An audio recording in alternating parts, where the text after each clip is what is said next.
The Ghost in the Minister's House Inspector Purbright BBC Christmas special. The first frost of December arrived in Flaxborough like a polite visitor, early enough to be admired but not yet troublesome. It glazed the hedges along St Swithin's Lane, silvered the postman's bicycle, and set the churchyard stones to shining under a sky the colour of pewter. Inside the rectory, Reverend Henslow rose at 6 to prepare his Advent sermon, a discourse he had decided on peace of mind. It was precisely at that moment that the organ began to play. The sound came faintly at first, a few soft chords as though a cautious hand were testing the air. Then, unmistakably, the opening bars of Abide With Me. Henslow froze beside his desk. The church was locked. He had checked it himself the night before. The verger was away in hospital, and no one else possessed a key. The tune wavered, faltered, and stopped. Only the wind remained, pressing at the stained glass windows. Mrs. Birkin, his housekeeper, found him 10 minutes later, coat half-buttoned and scarf askew, standing at the lich gate with a lantern. "It's started again, hasn't it, sir?" she said gravely, as though discussing the weather. "I heard it last week. And footsteps. On the stairs, on the stairs." Henslow, a man of theological firmness but practical timidity, managed a thin smile. "It will be the pipes contracting, Mrs. Birkin. Or the cat." "We haven't a cat, sir." She looked towards the upper window of the rectory, where frost had etched a pale feathered pattern across the glass. She was standing just there, Mrs. Birkin whispered, white as snow, watching me. By 10 o'clock the matter had reached the curate, the choir, and by a detour through Mrs. Glossop's hairdressing appointment, the High Street, the organ had played itself. The minister's house was haunted. Inspector Purbright, returning from a traffic complaint involving a milk cart and a cyclist, heard the rumour in the police canteen. His constable repeated it with relish. "Organ going full tilt before dawn, sir." "Vicaneer had a seizure." Purbright stirred his tea. "The self-playing organs are not unknown," he said mildly, "usually with human assistance." He visited the rectory that afternoon, his expression one of polite concern rather than curiosity. Snow had begun to fall in small, deliberate flakes, each one slow enough to be watched to the ground. The Reverend received him in the study, where a coal fire hissed as if reluctant to burn. "I wouldn't have troubled you, Inspector," Henslow began, "but Mrs. Birkin insists upon it." "There are domestic difficulties." Purbright glanced about the room. A Bible open on the desk, an empty sherry glass, a framed photograph of a young woman in choir robes. "Your late wife, sir," the Reverend nodded. 18 months gone. Influenza. Purbright set his gloves neatly on the edge of the desk. "And she too was fond of the organ?" Henslow looked up sharply, then gave a small, tired laugh. "You think me haunted by grief, Inspector. Perhaps I am, but Mrs. Birkin swears she saw her. People see many things when they wish to," said Purbright gently. "Tell me, do you lock the church at night?" "Always." "Then perhaps," Purbright said, "we might unlock it together." They crossed the churchyard in silence, their boots crunching the new snow. Inside, the air held a faint chill of damp hymn books and candle wax. The organ stood solemnly in the chancel, its pipes rising like sentinels. Purbright examined the keyboard. A faint trace of scent lingered, not dust or polish, but something floral out of place. "Mrs. Birkin does not use perfume." "Never," said Henslow. Purbright lifted one of the stops, tested a key, and listened to the low sigh that answered. "It's it. A peace of mind you said your sermon was to be on?" "Yes." "Then perhaps Providence has chosen your text," Purbright murmured. "A peace seldom comes without disturbance." As they left, the snow fell more thickly, softening the gravestones and muffling the bells of the town beyond. Somewhere faintly a note sounded again. One, low, unaccompanied, as if the church itself had taken a breath. Purbright paused at the door, looking back over his shoulder. His breath clouded in the cold air. "Best to keep the fire going tonight, Reverend," he said quietly. "The living are more troublesome than the dead, in my experience." Outside, the lantern light swayed, casting 2 long shadows over the snow, one calm, one trembling. By morning the frost had hardened to glass, and so too had the story. From the rectory to the market square, it travelled with the punctuality of the post. The butcher's wife declared that it was the late Mrs. Henslow, come to rebuke her husband's modern sermons. The librarian blamed an ill-fitting window pane and the spiritual draughts it encouraged. At the draper's, a former chorister whispered that she had always known something unnatural dwelt beneath those rafters. Even the postmaster, who prided himself on reason, was heard to mention that the church clock had stopped at midnight.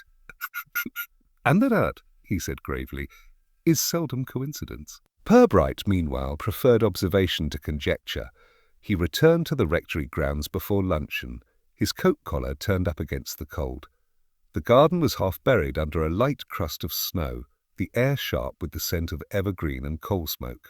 He paused near the yew hedge, where a narrow path led to the vestry door. Here the snow was disturbed. Two sets of prints close together, one larger, one small. They led to the side gate and stopped abruptly, as though whoever had passed there had taken flight. Purbright bent to study the pattern. The smaller prints pressed deeply at the heel, suggesting hesitation or a burden carried.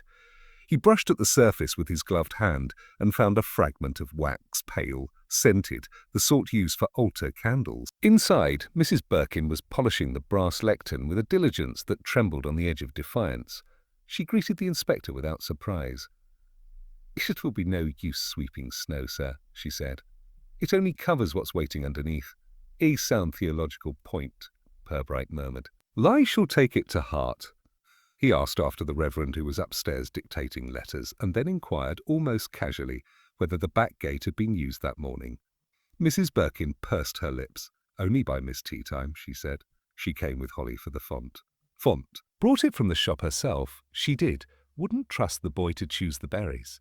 Purbright's eyebrows lifted slightly. Miss Lucilla Teatime, late of London and currently proprietor of a discreet gift shop near the market, was known for her delicate discretion and her capacity to be present precisely where interest gathered. She was also, by coincidence, a close friend of the solicitor's niece who sang in the choir. When Purbright called at the shop that afternoon, the bell above the door rang with unnecessary enthusiasm. Miss Teatime emerged from behind a display of candles, her expression one of polite anticipation. "Inspector, you look as though you might be in search of comfort." "I can recommend the cinnamon ones for melancholy." "Not melancholy exactly," said Purbright. "A perhaps curiosity scented with caution." "Ah, then you want frankincense, always appropriate at Christmas." She wrapped a small stick in paper, though he had not asked for it. "You've heard the tale of the ghost, of course?" "I have heard many versions." Miss Teatime smiled faintly. "Then allow me to add one more. People often imagine ghosts belong to places, Inspector, but they more often attach themselves to guilt. That house has seen plenty of both." "Yours is the voice of experience?" "Observation," she corrected lightly. It was pale ivory, soft leather, faintly perfumed with something floral and expensive. A woman's glove. Purbright held it up to the light, noting its cleanliness and the careful stitching at the wrist. It was not the sort of accessory likely to belong to a housekeeper, nor to the Reverend's modest circle. He replaced it exactly where he had found it. At noon he called upon Mrs. Henslow's former companion, Mrs. Wykes, the verger's widow, who lived in a neat house opposite the school. She received him with solemn hospitality, pouring tea into cups that rattled faintly against their saucers. "We'll be here about the haunting, no doubt," she said. "I told them it was bound to start once he moved her portrait. I moved it, last month. Hung it in the study instead of the hall." Said the light was kinder there. I dare say it was. She never liked the dark corners. Purbright let the silence rest for a moment before asking, "You knew her well, then?" Mrs. Wykes nodded. "I knew her moods, at least. She had a sharp mind and a lonely one." "The Reverend was kind, but kindness can sometimes feel like distance, can't it? She used to say the organ was her friend when no one else understood her." Purbright sipped his tea, absorbing the cadence of small-town truth spoken as memory rather than accusation. "And you've heard the music since?" "Oh, only once, a week before Advent. Thought I dreamed it till I saw the lights in the church." "Lights?" "Oh, someone carried a candle along the aisle. I looked out and saw the vestry door closing. When he left, the afternoon was paling toward dusk. Snow had begun again, soft and persistent. He walked back to the rectory, where Mrs. Birkin greeted him at the door with an expression of calm that seemed newly acquired. The Reverend, by contrast, appeared exhausted. His eyes had the faint redness of sleepless nights. "It happens without warning," he said, voice low. "Once at Vespers, once after supper. Always that same hymn." Purbright's gaze moved to the mantel, where a small framed photograph had been turned face down. "The same hymn your wife used to play?" "Oh, yes." The inspector nodded once, almost sympathetically. It may comfort you to know that ghosts, in my experience, are quite consistent creatures. They rarely venture beyond the imagination that summons them. Henslow gave a strained smile. Then I must have a remarkable imagination, Inspector. Purbright glanced toward Mrs. Birkin, who was arranging a vase of holly with uncharacteristic care. "You seem untroubled, Mrs. Birkin." "I am, sir," she said serenely. "The dead don't frighten me. It's the living who cause the bother." Later, as Purbright walked home through the whitening streets, he considered her words. The glove, the footprints, the lights, each hinted at deliberate motion rather than haunting. Yet something in the Reverend's manner, some quiet guilt unspoken, made him cautious. The ghost might be no more than invention, but invention had its purpose, and in Flaxborough, purpose was seldom pure. The church bell tolled 6 as he passed the square. The sound carried through the falling snow, solemn and measured, as though marking the pace of an unseen procession. Purbright paused, watching the faint glow of the rectory windows. Behind them, perhaps, someone was watching back. By midweek, Flaxborough had solved the mystery to its own satisfaction. The ghost, it was agreed, had been no more than an effect of temperature and sentiment, a mingling of grief and faulty carpentry. The Gazette published a letter from a retired curate, asserting that as spiritual disturbances are often found to correspond directly with barometric irregularities. The Reverend Henslow, reading this over breakfast, appeared visibly relieved. Mrs. Birkin, who brought in his tea, remarked that ghosts had always been fond of attention and would now lose interest. In the police station, Sergeant Love reported that the general mood was one of contented wisdom. "They say the pipes expand in the cold, sir, and that's what made the organ sound." Purbright looked up from his notes. "A convenient form of repentance for the weather, wouldn't you say?" The sergeant hesitated. "Meaning, sir, a meaning," said Purbright mildly, "that people prefer a physical cause when the moral one is uncomfortable." He closed the ledger. "We shall let the town keep its barometers. Meanwhile, we shall listen for what doesn't fit." That afternoon he returned once more to the rectory. The snow had hardened into ridges that cracked underfoot, and the garden lay silent except for the faint creak of the yew branches. Inside, the Reverend was at his desk writing. The air smelled of ink and coal smoke. "I've had 3 parishioners offer to sit up with me at night," Henslow said, attempting humour. "A Flaxborough's courage increases with company. Ghosts, like burglars, seldom repeat themselves in a crowd," Purbright replied. "You've had no further disturbances?" "None." "I shall consider the matter closed." Purbright nodded, yet his eyes drifted toward the mantel where the turned-down photograph remained as before. "Your housekeeper seems calmer," he remarked. "Yes," said Henslow after a pause. "Curiously so. She says prayers at odd hours, but insists she sleeps well." "I envy her." Purbright left him to his paperwork and crossed into the church through the vestry door. The air was cool and still, carrying only the faintest echo of Sunday hymns. He stood for a long while at the organ loft, the faint perfume from the forgotten glove lingering. There was something deliberate in that scent, he thought, something intended to be noticed. As he turned to leave, he noticed the hymn sheet that had fallen behind the bench. On it, in neat script, were the words for the departed, "In mercy remembered." The ink was recent. He folded it into his pocket and made his way toward the square. Outside, Flaxborough was cheerful again. Shop windows displayed holly garlands. Children skated in the shallow puddles of ice by the post office. At the Gazette office, the editor, a plump man with a fondness for certainty, was busy composing an editorial. "This ghost business," he told Purbright jovially, "has done wonders for circulation. People like a little chill, so long as it's explained away before Sunday." "Indeed," Purbright said. "And nothing so comforting as a mystery with a moral footnote." He walked home as dusk settled over the rooftops, thinking of the Reverend's relief, the town's complacency, and the faintly mocking tone in Miss Teatime's voice when she spoke of profit. Profit. The glove, the lights, the missing ledger, these remained unspoken threads, too neat to fit within Flaxborough's tidy conclusion. That evening, he sat by the fire with a file open before him. The Reverend's parish accounts, though outwardly proper, contained a small note in another hand. A simple correction, a donation altered by 2 digits, initialed E.B. Ellen Blay. He tapped the paper lightly, considering the possibility that the haunting had been staged not to frighten the Reverend, but to obscure something else entirely. The church clock struck 8. Outside, snow began again, soft, persistent, like a veil being drawn. Purbright rose, stretched, and looked through the window toward the distant outline of the rectory. One window, high and narrow, glowed faintly. For a moment he thought he saw movement behind it, a shadow crossing, then stillness. He watched until the light went out. Then quietly, he said to himself, "A ghost is only ever as useful as the person who needs it." The words lingered in the stillness like a verdict. Flaxborough slept content under its explanation, yet Purbright knew better. Neatness, after all, was only another way of hiding disorder. The following morning arrived wrapped in a silence that felt deliberate.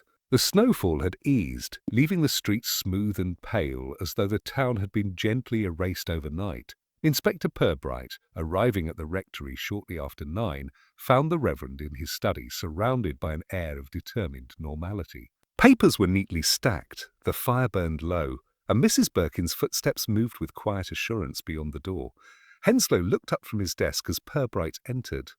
"Inspector," he said with a weary attempt at cheer, "I suppose you've come to ensure the ghost hasn't taken up residence in the offertory box." "Not quite," Purbright replied.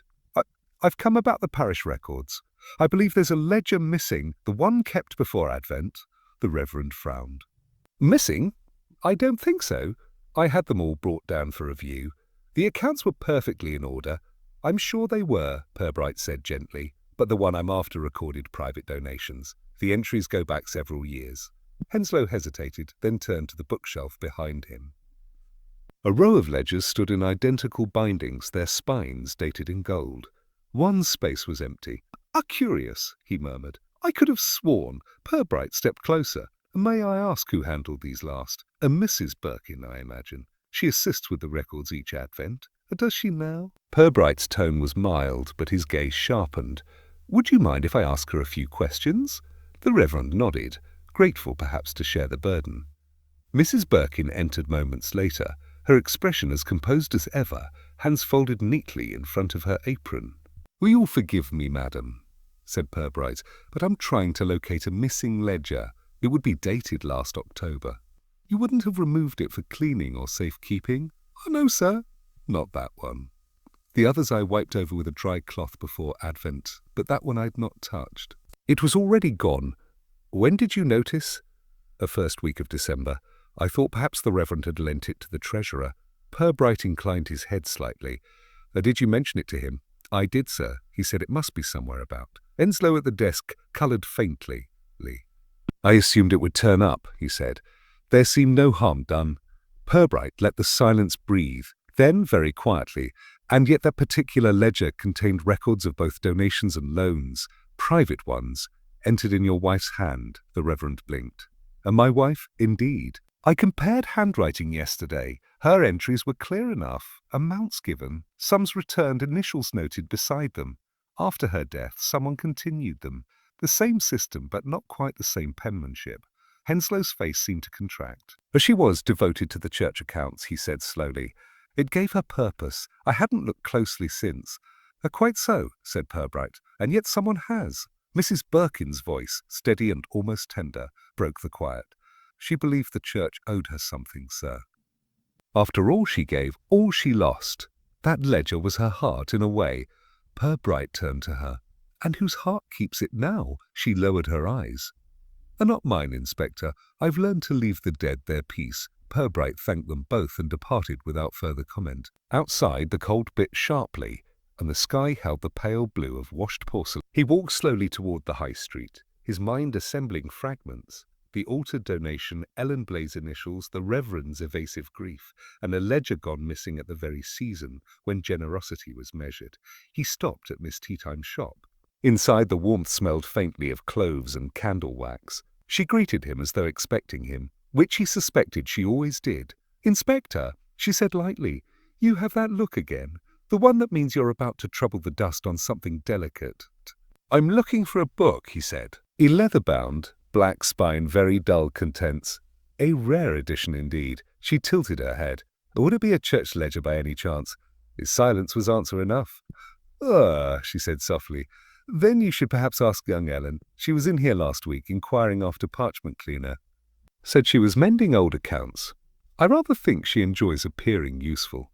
Purbright thanked her and left, the bell above the door chiming faintly behind him. He crossed the square to the solicitor's office, where Ellen Blay answered the door herself. She was pale, pretty, and nervous in the way of someone accustomed to being trusted too easily. "Inspector, has something happened?" "Not yet," he said kindly. "You've been helping with the parish books, I hear." She hesitated. "Only a little. Mr. Henslow asked me to check a few figures when Mrs. Birkin was ill. Recently? And November? And the ledger?" Her eyes flickered. I don't have it." Purbright smiled faintly. "I didn't say you did, but I believe you know where it is." Her composure faltered. "Only meant to make things right," she whispered. "She told me to." Ellen's lips parted, then closed. "I can't explain. It wasn't stealing, not really.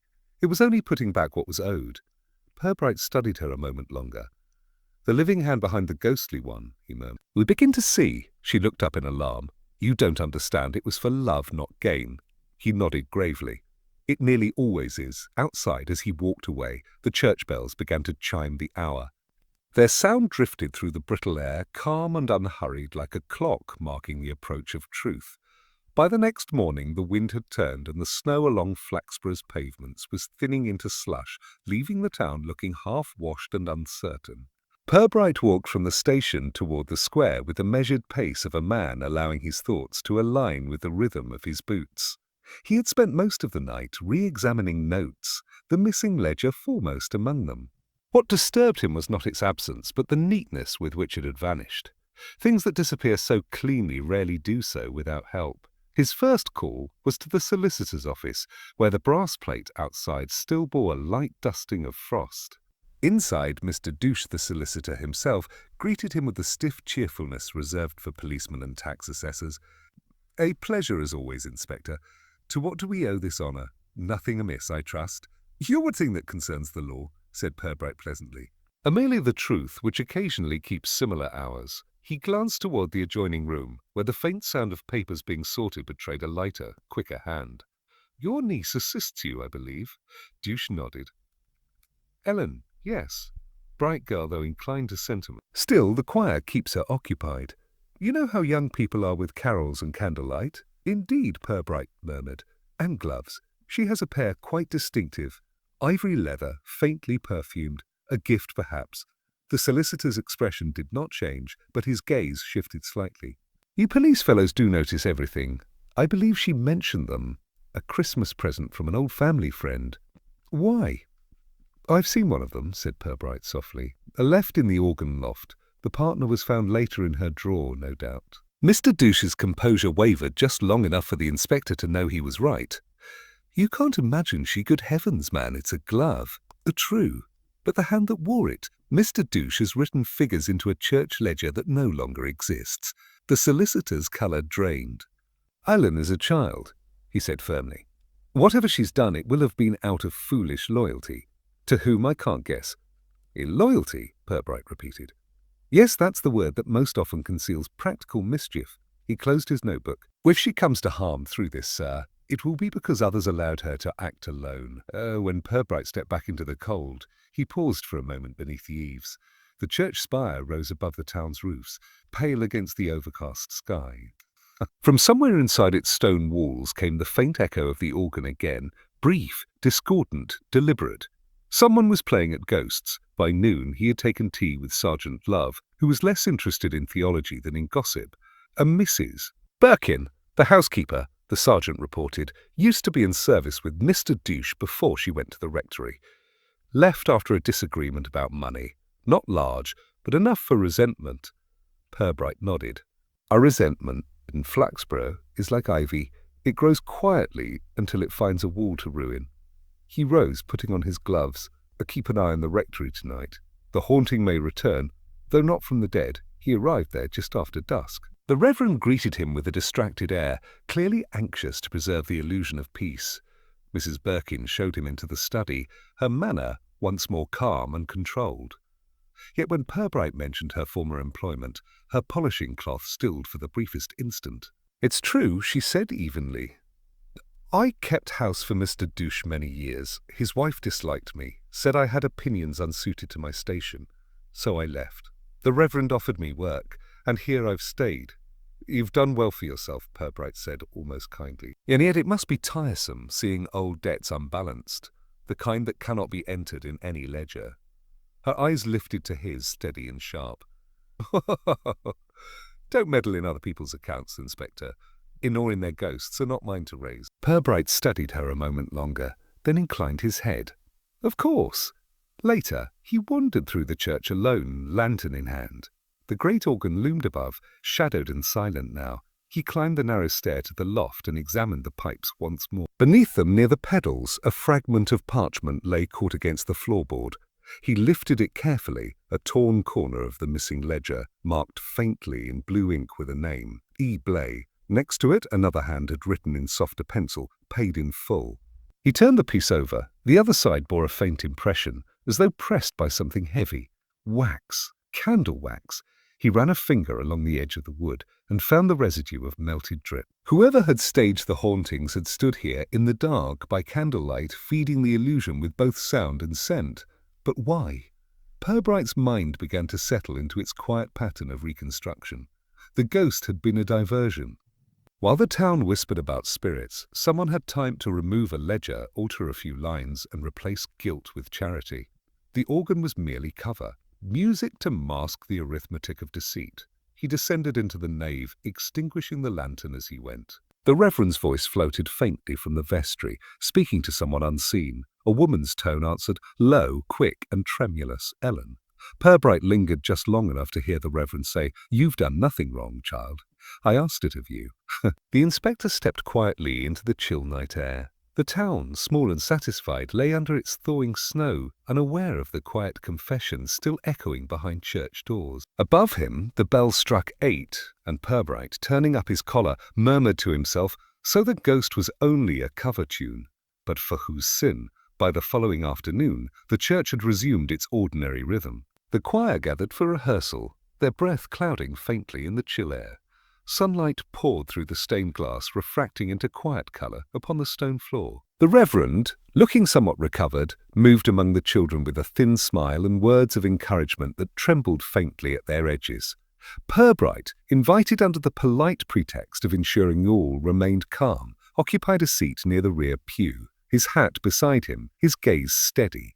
The organist, an elderly man with fingers like ivory sticks, began the opening bars of Once in Royal David City. The notes rose clear and untroubled, filling the nave with a warmth that almost felt human. Purbright allowed himself to watch the rhythm of bodies, the chorister's nervous sway, the Reverend's anxious stillness, Mrs. Birkin's faintly radiant composure as she arranged candles along the chancel rail. It was precisely when the music reached its softest verse that the first candle flared. A sudden tongue of light leapt upward, bending sideways in an unnatural draught. Another followed, then another. The flame nearest the altar burned blue for a heartbeat before resuming its steady glow. A few of the children gasped. One began to cry. Mrs. Birkin murmured, "There now," but her tone carried more satisfaction than comfort. The Reverend stepped forward quickly, perhaps too quickly, and in that motion his foot struck something beneath the tapestry at the base of the pulpit. A dull click sounded, followed by a low, slow creak that rolled through the church like breath through hollow wood.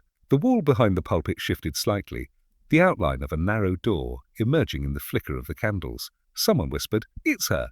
The Reverend's face drained of colour. He reached for the nearest support, found none, and collapsed forward. The organ stopped in a startled chord. In the silence that followed, the faint sound of metal on stone was heard, a small door, swinging wider, revealing behind it a recessed cavity. Purbright rose, his steps unhurried, the only motion in the stunned stillness. He peered into the hollow. Inside, a wall safe, its iron face dulled by dust, sat flush against the stone. Its door hung open, the interior empty. He turned to the congregation. "No ghosts here," he said softly. "Only housekeeping." But his tone drew eyes toward him, and he watched them all, the Reverend pale as wax, Mrs. Birkin, lips tight with effort not to smile, Ellen Blay trembling with a guilt that seemed greater than fear. 2 men from the parish helped carry Henslow into the vestry, murmuring about shock and divine signs. Purbright followed, his composure unbroken. The Reverend lay upon a pew, eyes half open, breath shallow but even. Mrs. Birkin hovered nearby with smelling salts. "Mo told him the house wasn't finished with him yet," she said. He wouldn't listen. Purbright looked at her with mild curiosity. Strange, how the supernatural so often observes practical schedules. Midday rehearsal, full audience. She stiffened but said nothing. A physician from the town arrived shortly after, pronounced the Reverend fit enough for rest, and left muttering about nerves and the dangers of candle smoke. When the others had gone, Purbright turned to Ellen, who stood by the vestry door, twisting her handkerchief. It was a clever mechanism, he said quietly. Whoever built it knew where to look.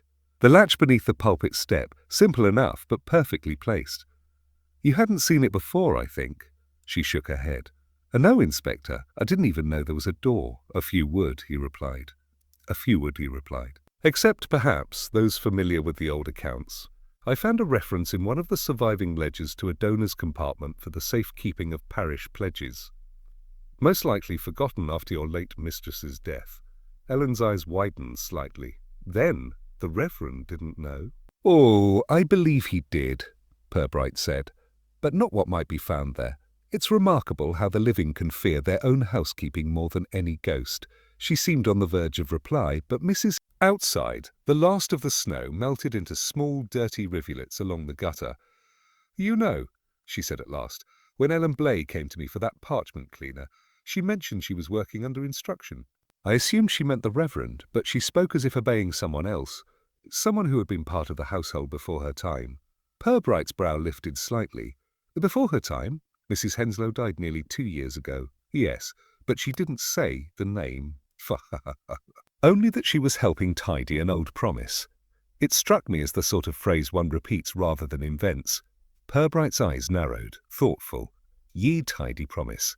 That would appeal to Mrs. Birkin's sense of propriety. She was the late lady's confidant, wasn't she? She was more than that, Miss Teatime said quietly. She was executor in all but name. The solicitor may have handled the formalities, but Mrs. Birkin saw to the details, the small bequests, the household matters, the unrecorded kindnesses. She would have known every entry in that ledger by heart. Purbright sat back, his expression softening with comprehension, and when Mrs. Henslow's death left those debts unsettled, she took it upon herself to balance them. Not for gain, but for moral neatness. The ghost became her accountant's disguise, an apparition employed to frighten away questions. Miss Teatime smiled faintly. It would almost be admirable if it weren't so human. Quite, said Purbright. Ghost to excuse an audit. He rose, thanked her for the tea, and stepped outside into the fading light. The street lamps had begun to glow, casting small halos in the damp air. As he walked back toward the rectory, his thoughts turned over the peculiar economy of faith, the way guilt and gratitude could trade places under polite supervision. At the rectory gate, he paused. The curtains were drawn, the glow within soft and domestic. Through the thin crack of one window, he saw Mrs. Birkin moving with her usual efficiency, setting a tray beside the Reverend's chair. He was seated, pale but composed, speaking in low tones that carried no warmth. Ellen Blay stood nearby, twisting her hands together. Purbright remained where he was, watching until the lamplight shifted and obscured the scene. Then he turned away and walked back through the garden. The snow there had melted unevenly, revealing patches of dark soil and the faint trace of old footprints leading to the side gate, the same gate where days earlier he had found the wax and the interrupted trail. He crouched, running a gloved finger through the mud.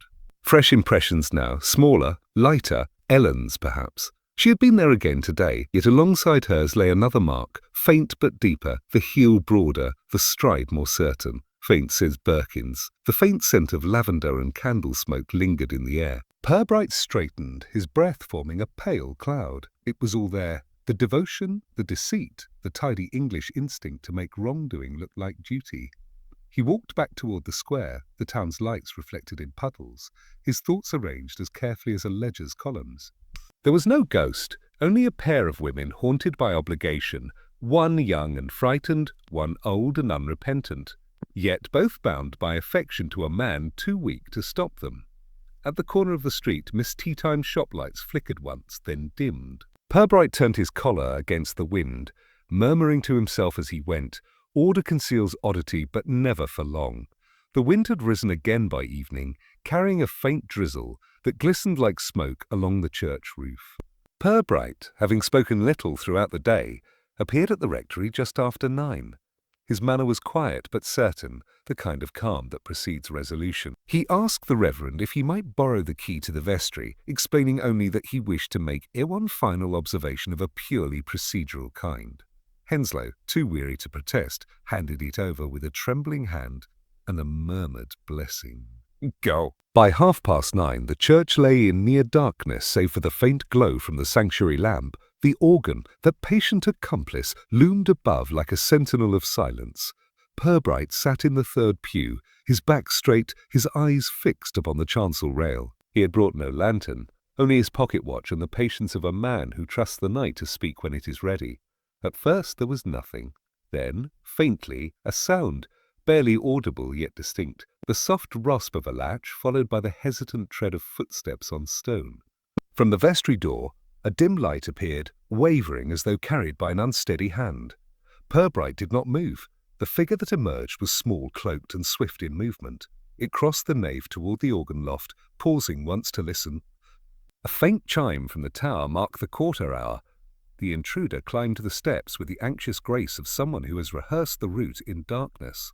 Purbright waited until the first notes sounded, then surer, as though the fingers that pressed them sought both courage and absolution. A thin, trembling version of Abide With Me filled the air, the melody fractured by nerves. Then came the faint scrape of something being dragged. The stool moved aside to reach beneath the pedals. He rose, his steps soundless until the last few paces. "A lovely choice of him," he said quietly. The music froze, a startled breath escaped, followed by the rustle of cloth.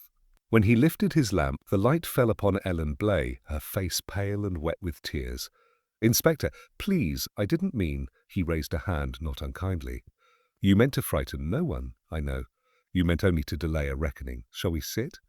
She stared at him, wide-eyed, the illusion of the haunting dissolving as quickly as her courage. Then she nodded, collapsing onto the stool. "It wasn't for me," she whispered. "You must believe that." Purbright's tone was gentle. A belief is easier when facts behave themselves. Begin at the beginning. Ellen clasped her hands tightly. The Reverend was to submit the parish accounts before Christmas. My uncle said there were errors, small ones but enough to cause talk. The missing ledger, the altered sums, they weren't my doing, Inspector. They were hers. Mrs. Henslow's. She nodded. Before she died, she lent parish funds to someone. My uncle, I think. He'd had a bad investment. She believed he'd repay it quietly. But when she died, the entries were still there, unbalanced. The Reverend promised to make it right, to protect her memory. Only he couldn't. The money was gone. Purbright's voice remained low, almost sympathetic. "And so you took it upon yourself to create a diversion, a haunting to stall the audit. Very thoughtful and very foolish. I had no choice." She said, "When the Reverend told me, I couldn't let him suffer. He's been so kind. He said the church would be ruined if it came out that people would lose faith. So I made them believe it was her, Mrs. Henslow, trying to remind him of his duty. I played the organ, I lit the candles, I even found the latch to that wretched door. It was meant to be only once, just enough to frighten him into asking for more time. And the glove?" Her eyes fell. "I dropped it that first night. I didn't dare come back for it." Purbright watched her quietly, the lamplight softening the hard lines of the truth. "And the second haunting?" She swallowed. "That was Mrs. Birkin. She found out. She said if I didn't make it happen again, she'd tell my uncle everything. She wanted to frighten him too, to remind him of his debt. But the safe, I never touched it. It was empty already." Purbright's gaze lingered on her face. "And yet you came back tonight." "I had to. I wanted to end it, to prove there was no ghost, to stop her from using me. But I couldn't leave it like this. I thought if I played once more, he'd understand it was all done." He let the silence stretch. Outside, the wind pressed against the stained glass, a long sigh that seemed almost merciful. "You've been brave," he said finally. "Foolish, but brave. Love has a talent for inspiring both qualities. I'll see that you're spared the worst of the scandal." She looked up at him, tears bright on her cheeks. "I didn't steal it, Inspector. Not a penny." The lamps glow through long, slender shadows along the aisle, making ghosts of them both. Outside, the rain had begun in earnest. By the time they reached the rectory, the Reverend was waiting, pale and trembling at the doorway. Mrs. Birkin stood behind him, hands folded in that particular stillness which masks triumph. "It's over," Purbright said simply. Ellen broke into quiet sobs. The Reverend stepped forward, his voice shaking. "Inspector, if there's blame, it falls to me. She acted out of kindness. I asked her to—" Purbright raised a hand. "No, Reverend, you asked her to believe you. The rest she managed herself. The truth will be reported, but kindly. The funds will be accounted for, though perhaps not replaced. And the ghost, well, it will retire gracefully." Mrs. Birkin's mouth tightened. "Then justice, Inspector?" He looked at her evenly. "Justice, Mrs. Birkin, is a matter of accounts. Mercy, on the other hand, is sometimes the only currency that keeps us human." He turned to Ellen. "Go home, pack a small bag. You'll spend a night at the vicarage with Miss Teatime. Tomorrow we shall decide how much of this needs to be written down." When she had gone, Purbright remained for a moment longer at the threshold. Behind him, the church bell struck midnight, slow and heavy. "Strange," he murmured, half to himself, "how easily faith becomes arithmetic." Then he stepped into the rain, the sound of his boots fading down the long, wet street as the wind rose once more through Flaxborough, carrying with it the last faint echo of the hymn that had started it all. Sunday arrived with a soft whiteness that made the town seem newly built, as though the week's disturbances had been quietly erased under snow. The Gazette, ever eager to soothe, ran a small notice on page 3, "Unexplained light in rectory. No cause for alarm." Flaxborough, reassured that its mysteries remained respectable, returned to its routines of mild weather complaints and polite speculation. The church, newly calm, stood at the heart of it all, its bell steady, its doors open. Inspector Purbright, who rarely attended services, found himself walking up the gravel path a few minutes before 11. The air held that delicate hush particular to snowbound mornings, each sound softened, every motion careful. Inside, the nave glowed faintly from the light bouncing off white drifts beyond the windows.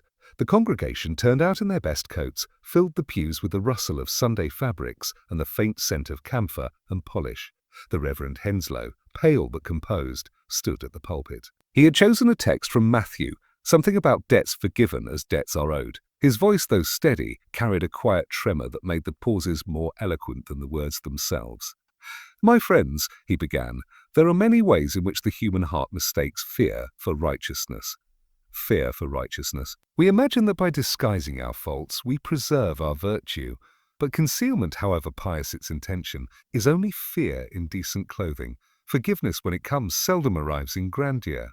It moves quietly, like the snow outside, covering without erasing." The congregation listened in solemn absorption, nodding with that English gravity which confers agreement without understanding. Purbright sat near the back, hat in his lap, his eyes half-lidded. To an untrained observer, he seemed inattentive, but those who knew him would have seen the faintest curve of amusement at the corner of his mouth.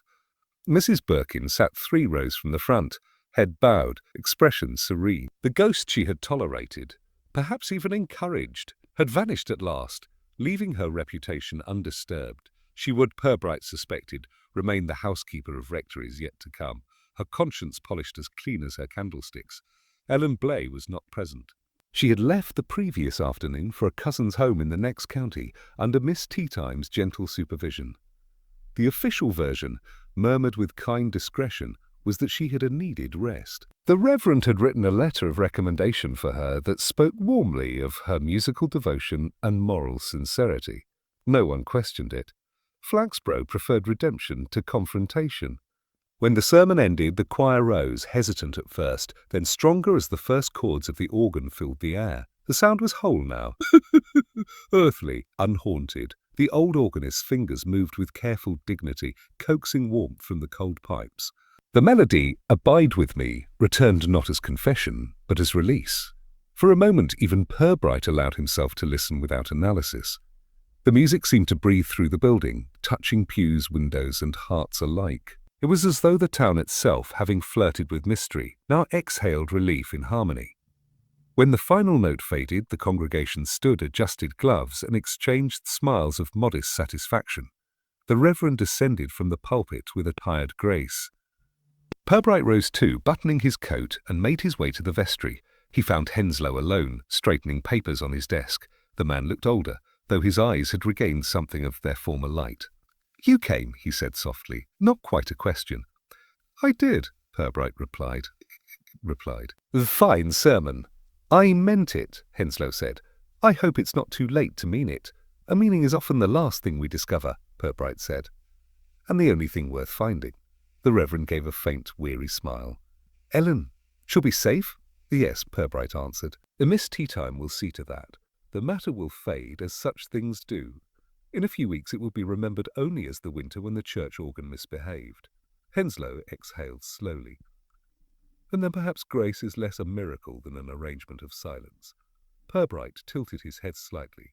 An excellent definition. You should write it down before someone less deserving claims it. They shared a brief smile, thin, human and sufficient. Outside the sky had grown luminous with afternoon snowlight. Purbright walked home through the square, where the lamplighter was already making his slow rounds.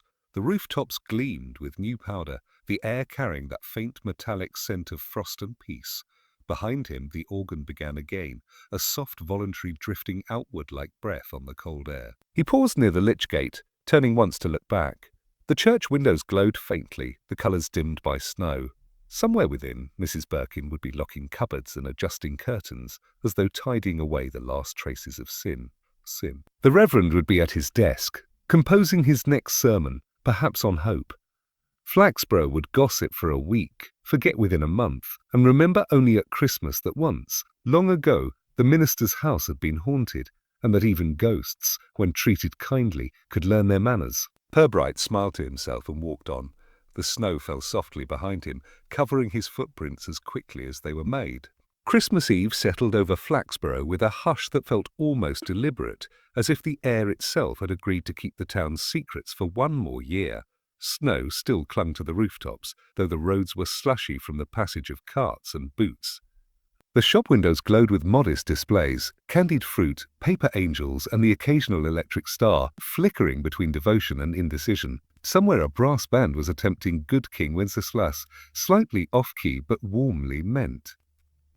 Inspector Purbright walked the length of the high street with his collar turned up and his gloved hands folded behind his back. The evening light had a kind of gentle finality to it, soft and amber through the thin veil of falling snow. He paused outside the post office, where the last of the Christmas parcels were being loaded onto a van, and nodded to the driver, who tipped his cap in return. All around him, the ordinary hum of contentment moved easily again, the town restored to its preferred rhythm of small kindnesses and smaller deceits. He turned toward the church. The bells were being tested for the midnight service, their notes echoing roundly through the frosty air. The sound stirred something contemplative in him, a faint warmth beneath the habitual iron. He thought of Reverend Henslow's sermon, the careful contrition in his voice, and of the people who had listened with grateful solemnity, happy to be told that mercy was theirs without the inconvenience of repentance. And yet, Purbright reflected, such comfort was its own sort of grace. He passed Miss Teatime's shop. The windows were dark now, the sign in the door reading closed for Christmas. Through the glass he could just make out her silhouette moving within, arranging a vase of holly beside the counter. She saw him, smiled faintly, and gestured toward a parcel on the sill, a small brown wrap package tied with twine. When he stepped inside, the bell chimed its soft metallic greeting. "It's for you," she said, her tone as calm as the evening itself. "No. Tea from the East, the kind that forgives overbrewing. You'll need it." He inclined his head. "You're very kind." Kindness," she said, "is merely a form of curiosity. We all want to see what it does." He smiled, thanked her, and left, the warmth of her shop lingering like candlelight behind him. The street was almost empty now, the snow deepening again with a quiet insistence. Across the square, the church stood calm and stately, its spire cutting a clean black line against the pale sky. Through one of its upper windows, a faint flicker of light could be seen. The vestry lamp, perhaps, or someone making last-minute preparations for the service. Purbright crossed the churchyard, his boots crunching softly on the frozen path. The gravestones wore their white coverings like courteous silence. As he reached the porch, he paused, listening. From within came the muffled sound of the organ, not playing yet, but breathing faintly as the old bellows stirred to life. He smiled to himself, pleased by the sense of completion. The ghost, it seemed, had finally learned its place among the living. When he reached the rectory, the curtains were drawn and the windows glowed with steady light. Inside he could see the faint movements of silhouettes, the Reverend and Mrs. Birkin, no doubt, taking tea by the fire. A wisp of smoke curled upward from the chimney, blending with the snowy air. The house looked exactly as it ought, quiet, respectable, untouched by the tremors of the past weeks. And yet, standing there, Purbright felt a faint unease, the kind that belongs not to fear but to unfinished arithmetic. He approached the study window where the lamp burned low. Through the gap in the curtain, he could just make out the edge of the desk, neatly arranged as ever. The ledgers stood in their familiar row, their bindings newly polished. But one was open, the newest, its pages fanned slightly, a candle set beside it. The flame trembled as though breathing. On the open page lay no entry, only a single name written in a fine looping hand without figures beside it, without date or note. Ellen. The sight held him still for several seconds. Then, with a faint sigh that might have been admiration or regret, he turned away. The candle's reflection wavered in the window as he passed, like a living thing unwilling to be extinguished. He took the long route home, past the river where the ice had begun to form. The lamplight caught the surface, breaking it into shards of gold and silver. Somewhere a dog barked, answered by another farther away. The sound of laughter drifted faintly from the direction of the pub. Everything ordinary, everything restored. When he reached his door, Purbright paused, brushing the snow from his shoulders. Behind him the town lay hushed and luminous, its windows glowing with all the small assurances people make against darkness. He thought of belief, not the grand, sermonized kind, but the quiet, practical belief that life, however muddled, would somehow proceed with decency. Belief in redemption, in ghosts and forgiveness rendered through habit rather than revelation. He set the parcel of tea on the table, removed his gloves, and stood for a while before the unlit fire. The stillness felt companionable, almost earned. At last he lit a match, touched it to the kindling, and watched the flame take. It grew slowly, thoughtfully, like understanding itself. Outside, snow continued to fall, each flake settling without haste. Somewhere in the distance, the church bells began again, their sound fuller now, certain, free of echoes. Purbright listened until the last tone faded. Then he smiled faintly, the way a man does when he knows the world will remain flawed but bearable. Far away in the minister's house, the single candle burned lower, its wax running down the side of the ledger until it cooled into a pale white seal. The name beneath it shimmered once in the light, then dimmed into shadow. Flaxborough slept on, peaceful, polite, and quietly imperfect, exactly as it preferred to be. Thanks for watching the video. Don't forget to like, share, and subscribe. The end.